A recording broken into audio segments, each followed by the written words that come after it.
Hello students, this is Dr. Anubha Sharma and today's topic of discussion is cell, the basic unit of life. So let's begin. What are cells? Where do we find the cells?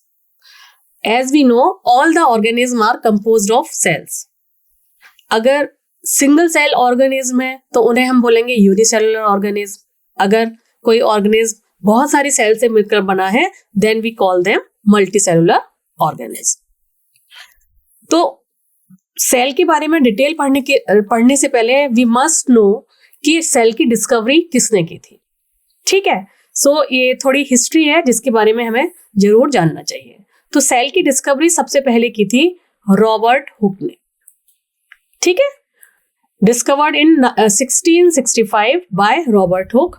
इन्होंने क्या किया था, इन्होंने thin slice of cork को study ये कर रहे थे. तब उन्होंने देखा कि छोटे छोटे हनीकॉम्ब जैसे छोटे छोटे कंपार्टमेंट्स हैं उसकी ट्री के बाहर जो कॉर्क होती है, तो उसको उन्होंने टर्म दिया था सेल. स्मॉल कंपार्टमेंट्स को उन्होंने टर्म दिया था सेल. तो जो नाम है, टर्म है सेल, वो that term is coined by Robert Hooke and also discovered by Robert Hooke. But इन्होंने जो सेल्स डिस्कवर किए थे that are actually dead. Outer covering है तो आउटर कवरिंग उसके अंदर ये कैपेबिलिटी नहीं होती है कि वो दोबारा से फर्दर न्यू सेल्स को जनरेट करे. ठीक है, उसमें सुबेरिन नाम का एक मटेरियल है जो you can say wax type का सब्सटेंस है जो गैस और वाटर को आने जाने नहीं देगा. ठीक है, एंड उसके अंदर कैपेबिलिटी भी नहीं होती सेल डिवीजन की, इसलिए उनको डेड सेल माना जाता है. तो फर्स्ट लाइफ सेल किसने देखी थी सबसे पहले? तो सबसे पहले लिविंग सेल देखी थी एंटोनी वॉन ल्यूवेनहुक ने इन 1674.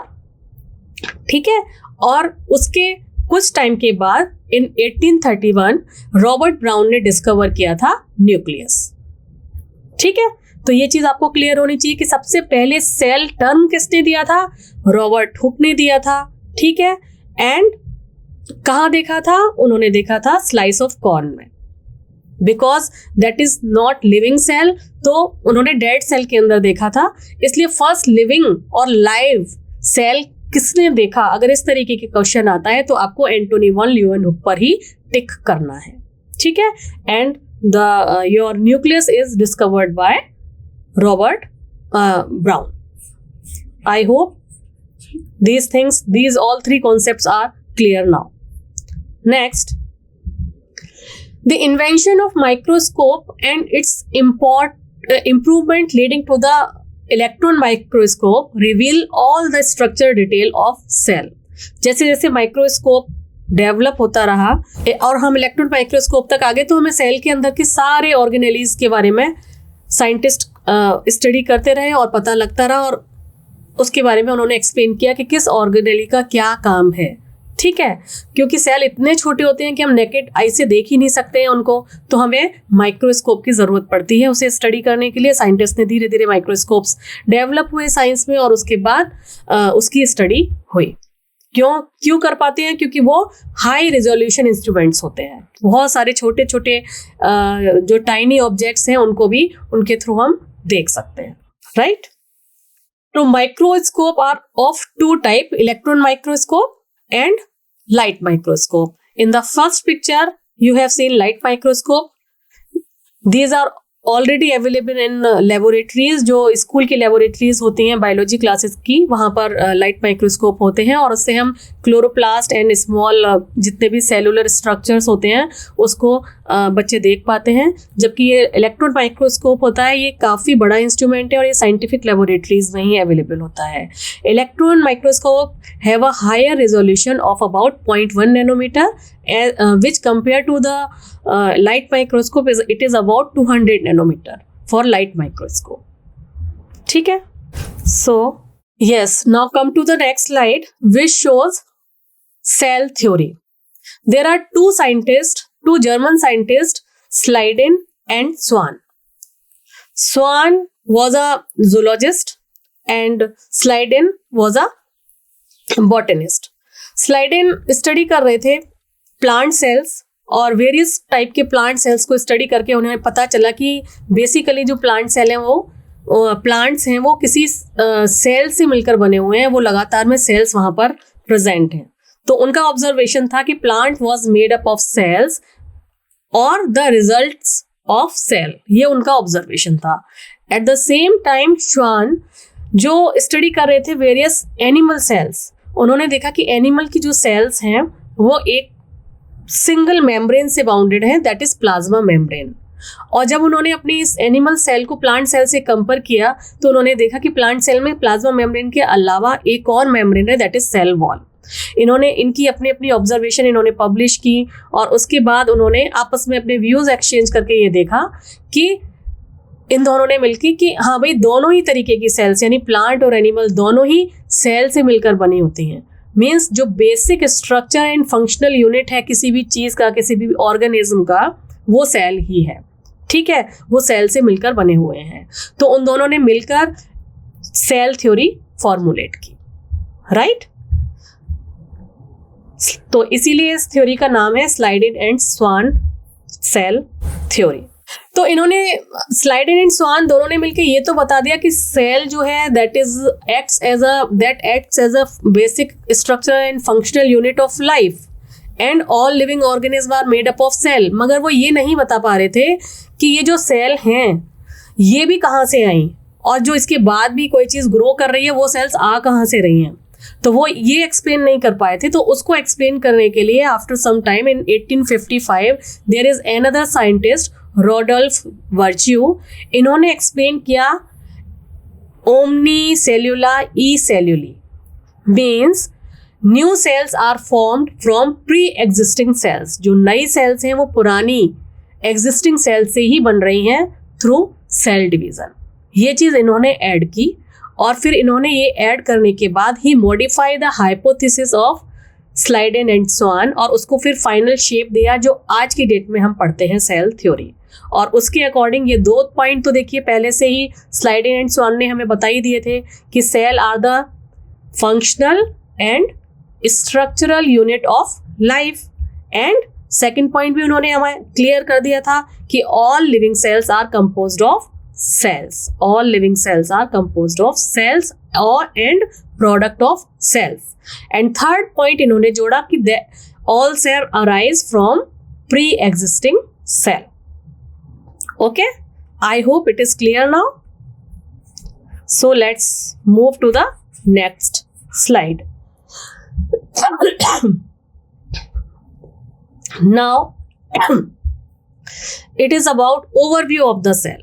What is the कुछ इंपॉर्टेंट पॉइंट्स हैं जो आपसे क्वेश्चन पूछे जाते हैं एग्जाम्स में, लाइक स्मॉलेस्ट सेल कौन सी है, which one is the smallest cell.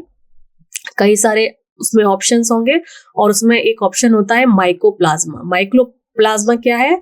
These are the bacteria without cell wall, इनके सेल वॉल नहीं होती है, वो स्मॉलेस्ट सेल है माइकोप्लाज्मा और इनकी जो साइज है वो 0.1 to 0.3 माइक्रोन है इन लेंथ। ठीक है, ये देखिए माइकोप्लाज्मा का यहाँ मैंने पिक्चर डाला हुआ है और यहाँ ऑलरेडी मेंशन्ड है नो सेल वॉल। ठीक है, लार्जेस्ट सेल कौन सी है? Which one is the largest isolated cell? तो ज्यादातर बर्ड्स के जो एग होते हैं वो एक सिंगल सेल ही होते हैं, वो सेल होते हैं लार्जेस्ट सेल। और इसमें आपको पता है ऑस्ट्रिच सबसे बड़ी, वो उड़ती भी नहीं और सबसे बड़ी बर्ड है, तो ऑस्ट्रिच का जो एग है that is largest single cell and the size of that cell is 130 millimeter to 170 millimeter। and what about the longest cell? Longest cell would be your nerve cell and what is the size? 0.1 to 1 meter। ये देखिए ये है हमारी nerve longest cell, nerve cell. Nerve cell क्यों है longest? भाई nerve cell को brain से लेकर फुट तक और पूरी बॉडी में सिग्नल्स पहुंचाने हैं, तो उसकी लंबाई ऑब्वियसली सबसे ज़्यादा होगी। बाकी सेल्स का तो जहाँ पर वो अवेलेबल है वहाँ या उसके आसपास ही काम है ना, तो इसलिए लॉन्गेस्ट सेल है नर्व सेल। फिर है साइज ऑफ बैक्टीरिया। बैक्टीरिया का साइज मोस्टली 3 to 5 माइक्रोन के बीच में होता है।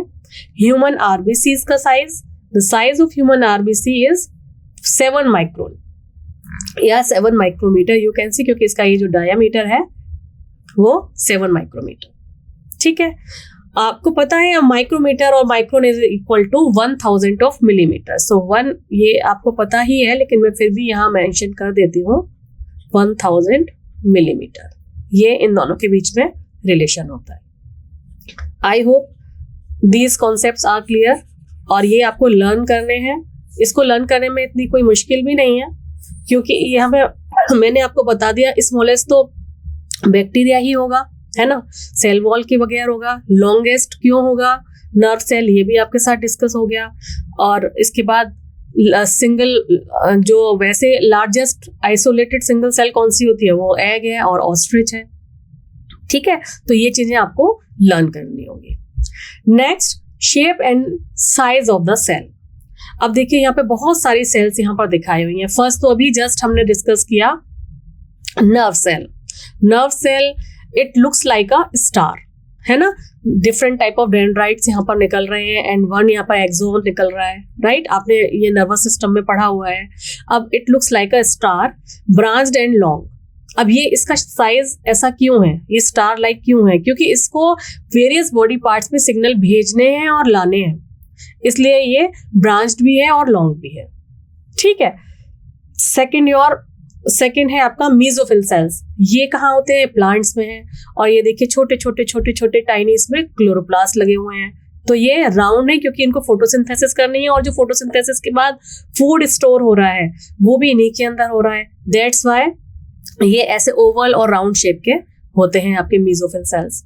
ठीक है, next is your blood cells. अगर ब्लड सेल्स में हम आरबीसी की बात करें, जस्ट नाउ लास्ट स्लाइड में हमने क्या देखा था, हमने देखा था कि आरबीसी का साइज कैसा है, वो राउंड है और 7 माइक्रोमीटर है।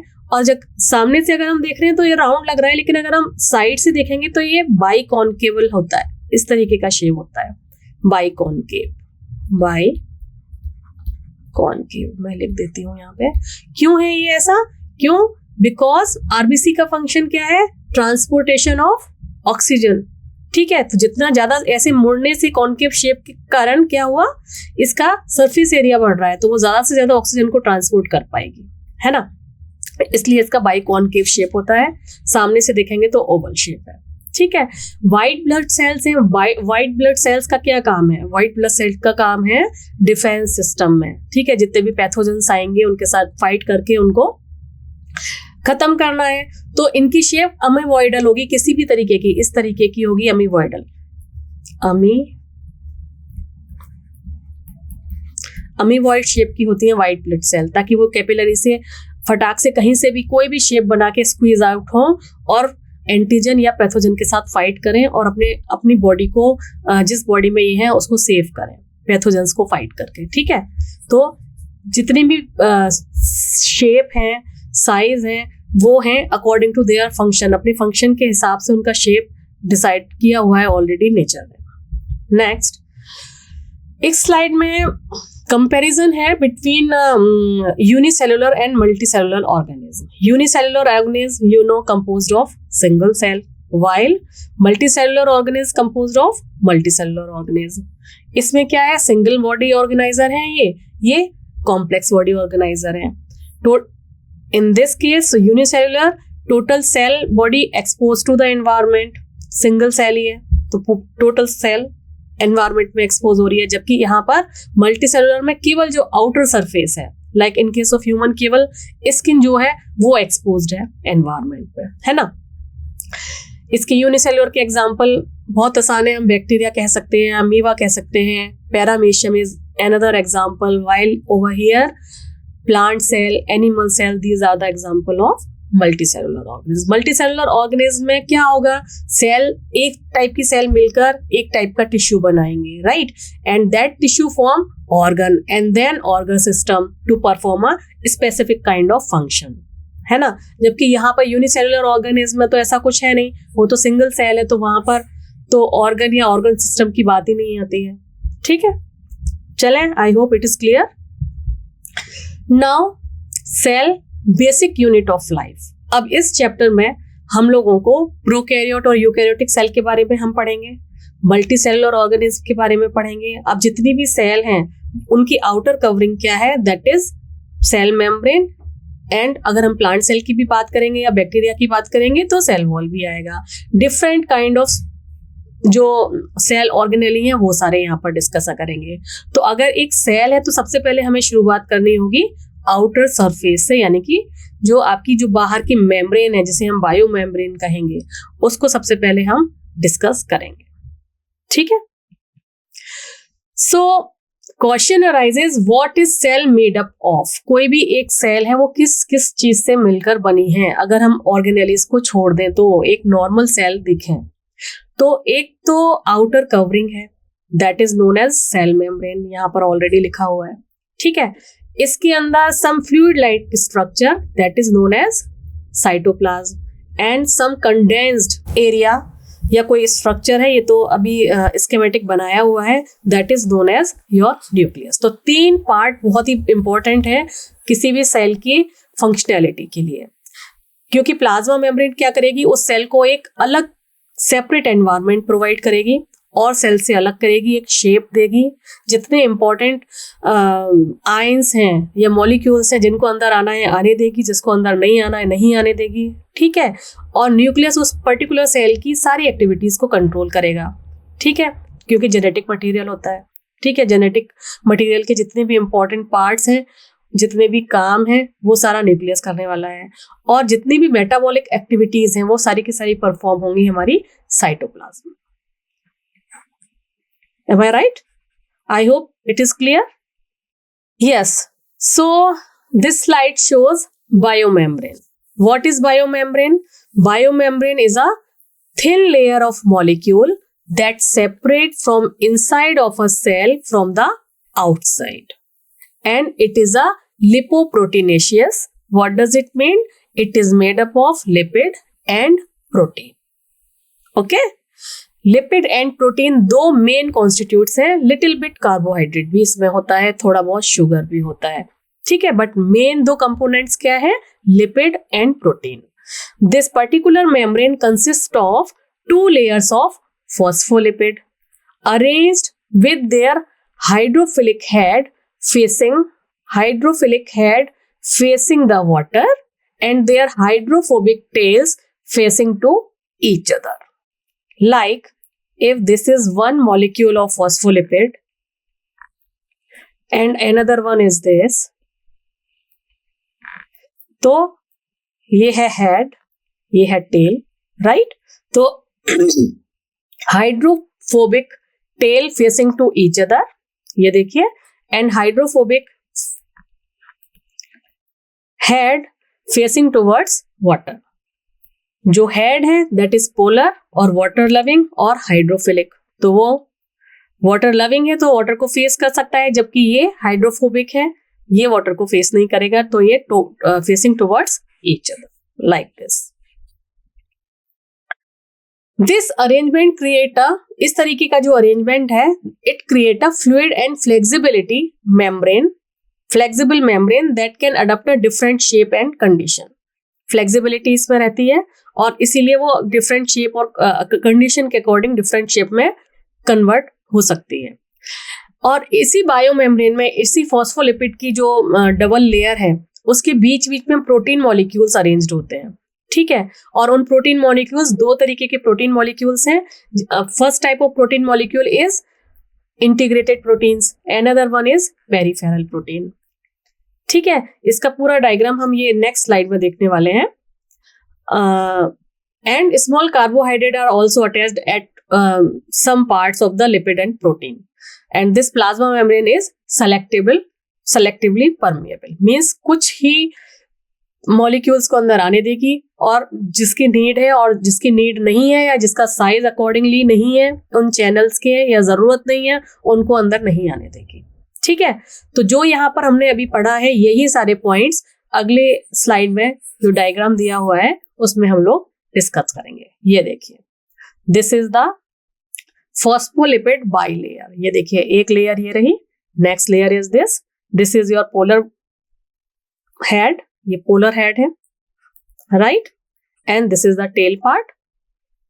ठीक है, polar head are hydrophilic and ये जो टेल है हाइड्रोफोबिक, नॉन पोलर है ये, तो ये अंदर की तरफ है, and some protein, intrinsic protein या इंटीग्रल प्रोटीन आर देयर, ये पूरी तरीके से एम्बेडेड है इन द लिपिड बाइलेयर, फंसी हुई है, and some are peripheral protein. ये देखिए, ये देखिए, ये पेरिफेरल प्रोटीन, ये दिख रही है। तो अगर हम इनको सेपरेट आउट करने की कोशिश करें, क्योंकि ये पूरी तरीके से फंसी हुई हैं और वो उसको एक स्ट्रक्चर दे रही हैं और कैरियर प्रोटीन का भी काम कर रही हैं, स्ट्रक्चर भी दे रही हैं, तो हम ये कह सकते हैं कि ये जो इंटीग्रल प्रोटीन है ये 70% होती हैं टोटल प्रोटीन के जो इसमें प्रेजेंट है लिपिड बाइलेयर में, और जो पेरिफेरल प्रोटीन है ये होती हैं 30% ऑफ लिपिड बाइलेयर। टोटल जो प्रोटीन है इस लिपिड बाइलेयर में, उसमें 30% पेरिफेरल है और उनको आसानी से हटाया जा सकता है, जबकि ये इंटीग्रेटेड पार्ट है, ये इतनी आसानी से हटेंगी नहीं। कौन सी? Integral proteins, right. अब इन इंटीग्रल प्रोटीन के साथ आप यहाँ देख रहे हैं छोटे छोटे शुगर मॉलिक्यूल्स भी अटैच्ड है। ग्लाइकोसाइलेशन के थ्रू ये शुगर मॉलिक्यूल अटैच्ड हो जाते हैं, and that time we call them glycoprotein. If sugar molecule are attached with the tail part of this lipid membrane, then we can call them glycoprotein. ठीक है, सो ये आपकी lipid bilayer है, इसमें glycoproteins भी हैं, ग्लाइकोलिपिड्स भी हैं, फॉस्फोलिपिड्स भी हैं, और इस तरीके का एक एनवायरनमेंट है जिसमें, और यहाँ पे इस पिक्चर में नहीं है लेकिन कहीं कहीं कुछ कार्बोहाइड्रेट मॉलिक्यूल्स भी होते हैं जो इसको स्टेबिलिटी प्रोवाइड करने का काम करते हैं, वो भी यहाँ पर प्रेजेंट होते हैं। ठीक है, तो this is most accepted model of plasma membrane. Yes, so this slide shows fluid music model of membrane. जो लास्ट स्लाइड में हमने मॉडल देखा था, हमने लास्ट स्लाइड में ये जो मॉडल देखा था, यही इन्होंने सबसे मोस्ट एक्सेप्टेबल मॉडल था किसी भी बायो मेम्ब्रेन का, प्लाज्मा मेम्ब्रेन का, जो टू बहुत ही renowned scientist Singer and Nicolson इन्होंने प्रपोज किया था। इन्होंने क्या बताया था? इन्होंने कहा था कि जो लिपिड बाइलेयर में जो प्रोटीन है वो लेटरली मूव कर रही है, लेटरली मूव कर रही है। अब वो कैसे कर रही है? अब इन्होंने वो कैसे करेगी, क्योंकि ये as shown in this particular diagram there are 3 different type of movements, right. First is rotational movement, another one is flip flop movement, and next one is, last one is lateral movement. ठीक है, in rotational movement that phospholipid move अपने ही axis पर वो move कर रहा है rotation में। फ्लिप फ्लॉप में ऊपर से नीचे, नीचे से ऊपर, राइट। एंड लेटरल में it just change its position, यहां से कभी इधर चला जाएगा, यहां से कहीं इधर चला जाएगा। तो 3 तरीके के इसके मूवमेंट हो रहे हैं हमारे फॉस्फोलिपिड के। ठीक है, तो सिंगल एंड निकोलसन ने कहा फ्लूइड, फ्लूइड टर्म उन्होंने कहा लिपिड बाइलेयर किया। Lipid bilayer act as a semi fluid और फ्लूइड, ठीक है, और उसमें जो प्रोटीन्स हैं वो मोज़ेक पैटर्न में, मोज़ेक मीन्स अनइवनली, कभी कहीं है कभी कहीं नहीं है, अनइवनली प्रोटीन मॉलिक्यूल्स, प्रोटीन्स जो है अवेलेबल प्रेजेंट है in the fluid of lipid. ठीक है, अब वो धीरे धीरे फ्लूइड है तो वो धीरे धीरे मूव भी कर रही है। मूव क्यों, कैसे कर पाएंगी? जब यहाँ पर लेटरल मूवमेंट होगा, लेटरल डिफ्यूजन होगा, और भी तरीके के मूवमेंट होंगे, तो जब लिपिड मूव करेगा तो उसके साथ साथ इंटीग्रल प्रोटीन्स भी मूव करेंगे। ठीक है, so they said that protein icebergs in the sea of lipid, in the sea of lipid, because in the lipid bilayer all the proteins and lipids are arranged in mosaic fashion which do not reflect rigidity. rigidity है नहीं, it's a moving, move कर रहे हैं धीरे धीरे। ठीक है, कोई rigidity नहीं है। और वो प्रोटीन जैसे कि एक बड़े से समुंदर में आइस वर्क्स मूव करती हैं, ग्लेशियर्स मूव कर रहे होते हैं, कुछ ऊपर की तरफ होते हैं, उन्हें पेरिफेरल प्रोटीन हम मान सकते हैं, और जो नीचे तक एम्बेडेड है और मूव कर रहे हैं स्लोली स्लोली, उन्हें हम इंट्रिंसिक मान सकते हैं प्रोटीन। तो वही जो ग्लेशियर्स हैं या आइस हैं बड़ी बड़ी, जो किसी भी सी में अगर हम मूव करते हुए देखें तो वो हो जाएंगी हमारी प्रोटीन, और जो सी है, जो फ्लूइड है, फ्लूइड पार्ट है, वो हो जाएगा हमारा फॉस्फोलिपिड। ठीक है, तो they said protein icebergs in the sea of lipid. ठीक है, ये उन्होंने कहा, सो प्रोटीन कैन मूव और float freely in between the layers of lipid, hence the term fluidity is used. Fluidity term क्यों यूज हुआ है? इसीलिए हुआ है क्योंकि प्रोटीन जो है वो फ्रीली जो लिपिड का सी है, यू कैन से सी है या फ्लूइड फॉर्म में लिपिड है, उसमें आराम से वो फ्लोट कर सकता है। तो ये थ्योरी जो थी, ये जो मॉडल था, ये वाइडली एक्सेप्टेड है और ये इन दोनों साइंटिस्ट ने दिया था in 1972। So I hope now concept आपको क्लियर हो गया होगा। So what are the functions of plasma membrane?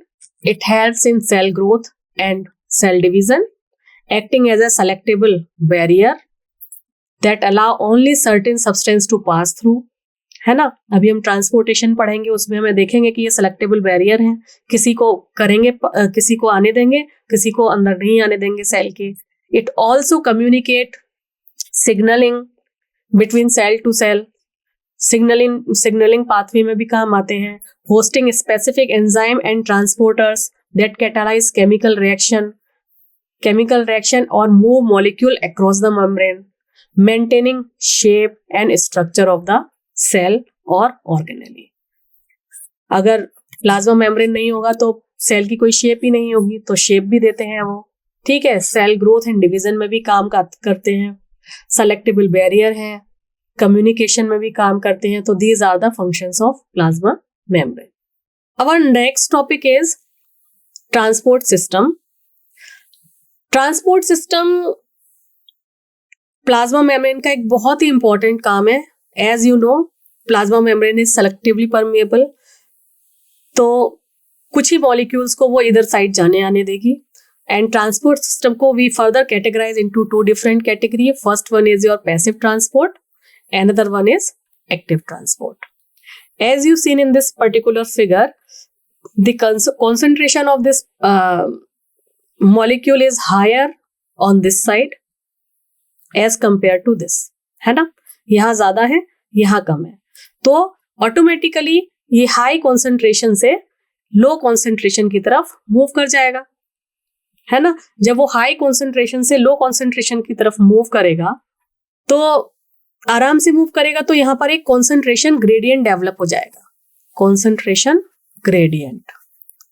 तो अलोंग कॉन्सेंट्रेशन ग्रेडियंट जब मूवमेंट होता है, ठीक है, तो उसे हम बोलेंगे सिंपल डिफ्यूजन। और ये कौन से मॉलिक्यूल्स हैं? ये ज्यादातर जो है नॉन पोलर मॉलिक्यूल होंगे, क्योंकि ये नॉन पोलर बाइलेयर है, उसको आराम से वो क्रॉस कर जाएंगे, पोलर तो नहीं कर पाएंगे, है ना।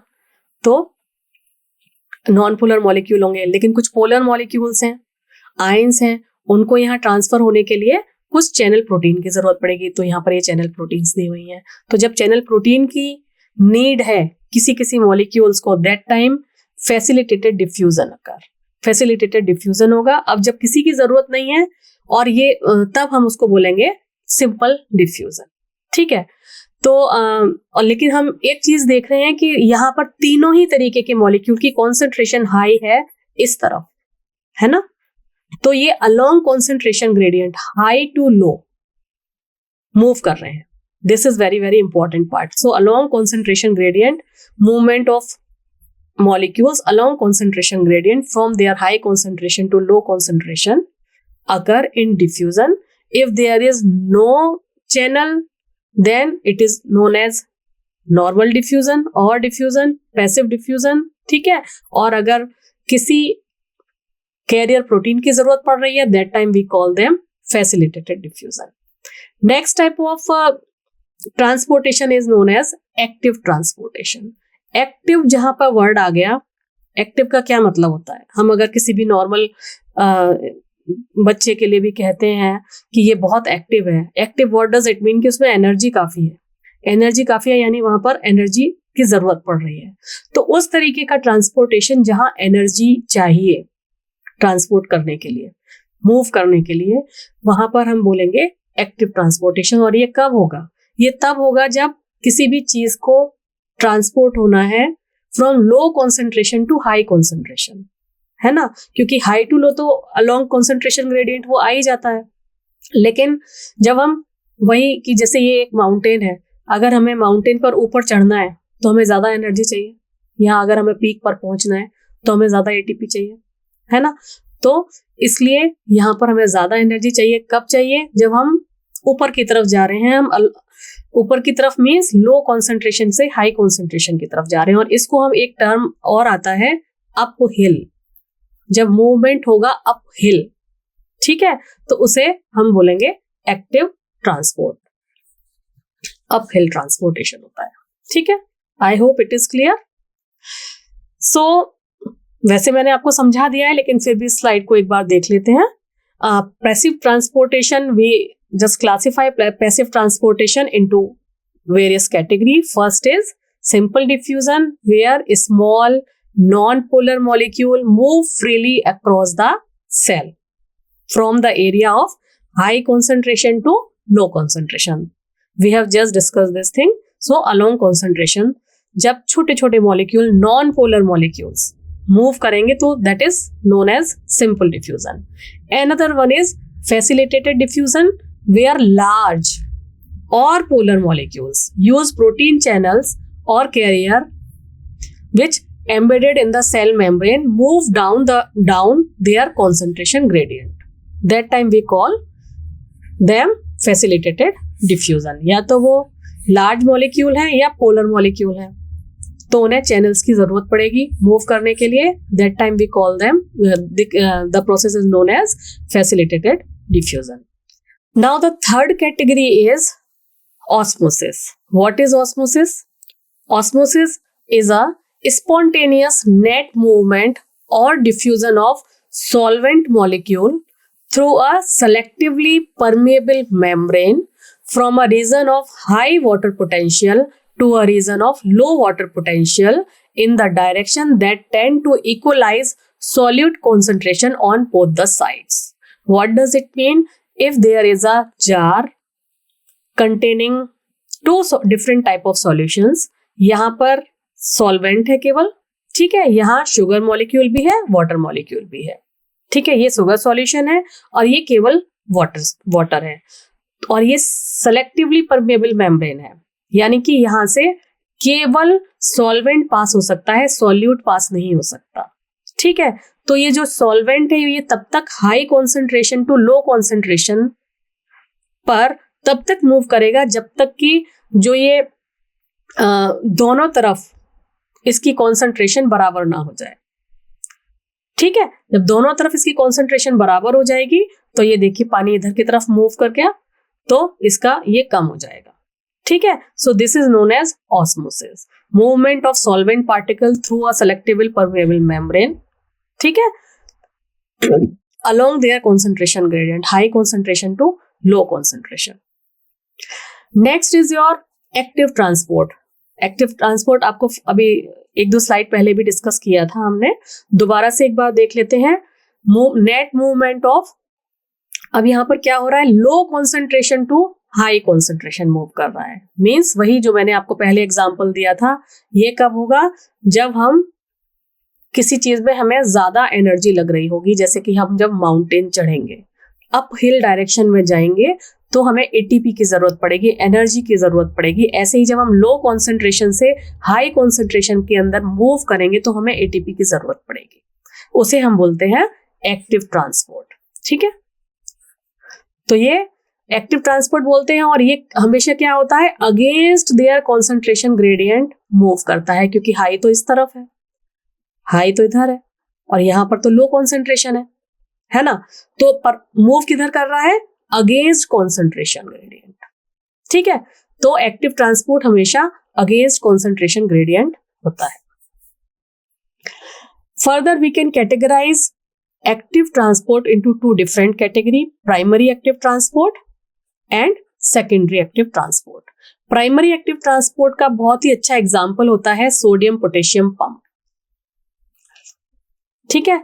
सोडियम पोटेशियम पंप में क्या होता है, it is already mentioned over here that in this passive primary active transport sodium move out of the cell and potassium into the cell,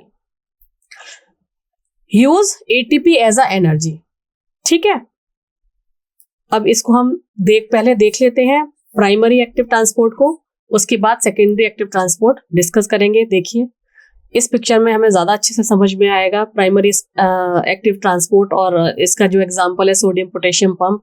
इस पूरी पिक्चर में हम ये देख रहे हैं कि सोडियम का कॉन्सेंट्रेशन यहाँ पर कम है, ये देखिए, और ये low concentration to high concentration. देखिए सोडियम का कॉन्सेंट्रेशन यहाँ पर ज्यादा है बाहर, outside the cell, inside the cell कम है। तो against the concentration gradient move कर रहा है सोडियम, है ना। ऐसे ही पोटेशियम का उल्टा है, पोटेशियम का कॉन्सेंट्रेशन अंदर ज्यादा है और बाहर कम है। पोटेशियम भी against the concentration gradient move कर रहा है, और इस प्रोसेस में क्योंकि वो against the concentration gradient move कर रहा है, तो इस प्रोसेस में इनको लग रही है एनर्जी और एटीपी। ठीक है, सो हमें ये याद रखना है कि एक्टिव ट्रांसपोर्ट, पहली बात तो इसमें होगी एटीपी यूज, और ये हमेशा अगेंस्ट कॉन्सेंट्रेशन ग्रेडियंट होता है और अप हिल डायरेक्शन में होता है।